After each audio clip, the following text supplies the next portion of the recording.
Whip Clark, Chairman Aguilar, thank you for your kind and generous words of nomination.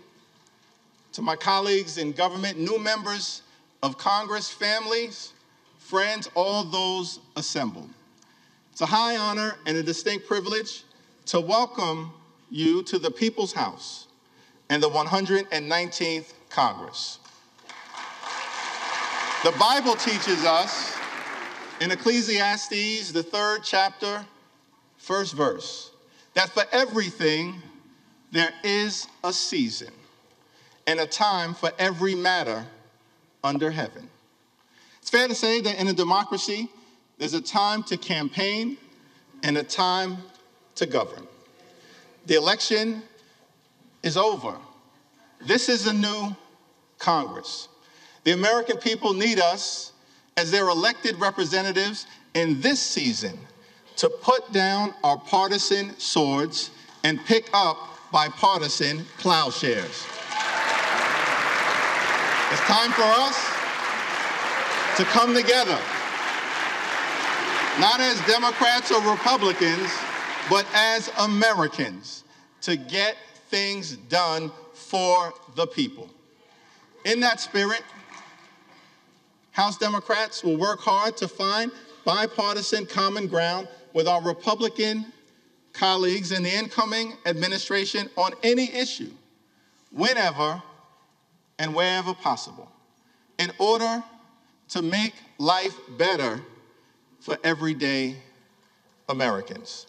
For far too long in this country, the cost of living has gone up, but the size of the middle class has come down. Housing costs are too high. Grocery costs are too high.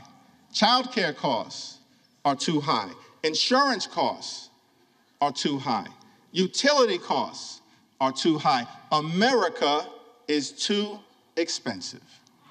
There are far too many people in this great country who for decades have been struggling to live paycheck to paycheck. That is not acceptable in the wealthiest country in the history of the world. We need to build an affordable economy for hard-working American taxpayers, and we need to build it now. It's time for us to come together and finally lower the high cost of living in the United States of America once and for all.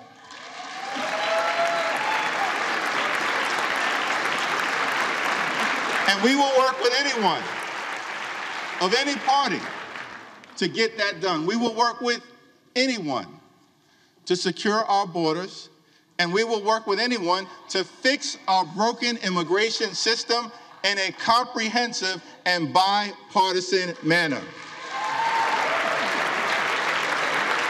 At the same period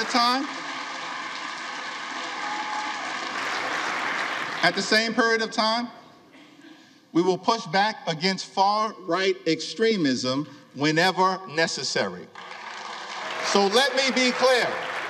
Social Security and Medicare are not entitlement programs. They are earned benefits.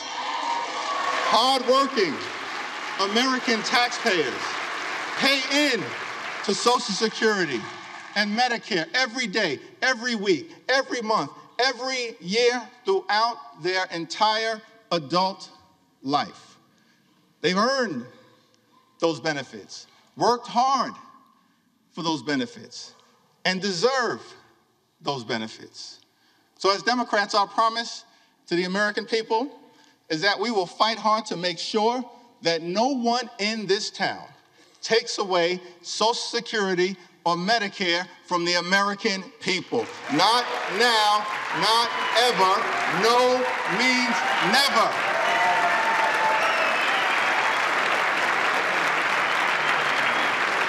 Our position is that it is not acceptable to cut Social Security, cut Medicare, cut Medicaid, cut veterans' benefits, or cut nutritional assistance from children and families in order to pay for massive tax breaks for billionaires and wealthy corporations.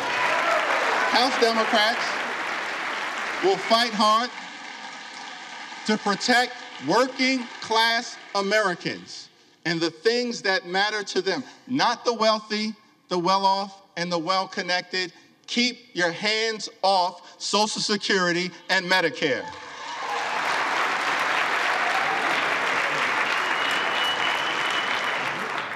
Over the last 4 years, it's been a great honor for us to work alongside President Joe Biden and Vice President Kamala Harris, whose administration rescued the economy from a once-in-a-century pandemic, delivered historic infrastructure investments, created more than 15 million good-paying jobs, enacted common-sense gun safety legislation for the first time in 30 years, provided life-sustaining health insurance to veterans suffering from toxic exposure, championed the largest investment in combating the climate crisis in the history of the world, which we will defend, and brought down the high price of life-saving prescription drugs for millions of Americans. Thank you, President Biden and Vice President Harris, for your powerful, principled, and purposeful public service. Thank you.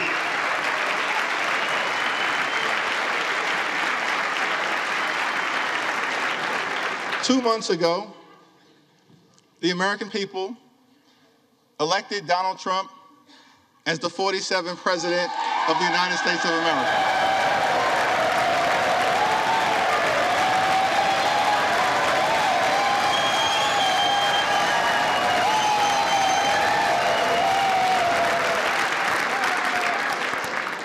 Thank you for that very generous applause.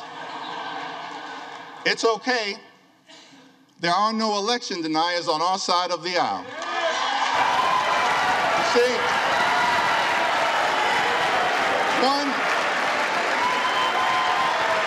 one should love America. One should love America when you win and when you lose. That's the patriotic thing to do, and that's the America that House Democrats will fight hard to preserve, because we love this country. America is bigger than any one campaign, any one election, or any one individual. America, the land of the free and the home of the brave. Let us never forget that our country is free, not simply because we are strong. America is strong because we are free. That freedom is now under assault. There are some in this country who apparently believe that the freedom of economic opportunity that made them wealthy should not apply to everyone else. Our message to that crowd is simple. Democrats will never abandon the long walk toward freedom. We will fight hard to defend the freedom of opportunity that makes the American dream possible. We will fight hard for the freedom to vote, and to fight for a government of the people, by the people, and for the people. We will fight for the freedom to organize and join a union of your choice. We will fight to defend the free enterprise system, but work hard to make sure that it actually works for working class Americans. And we will always defend a woman's freedom to make her own reproductive health care decisions. America promises one nation, under God, indivisible, with liberty and justice for all. That's the America House Democrats will fight hard to preserve. God bless you. God bless the House of Representatives. May God continue to bless the United States of America.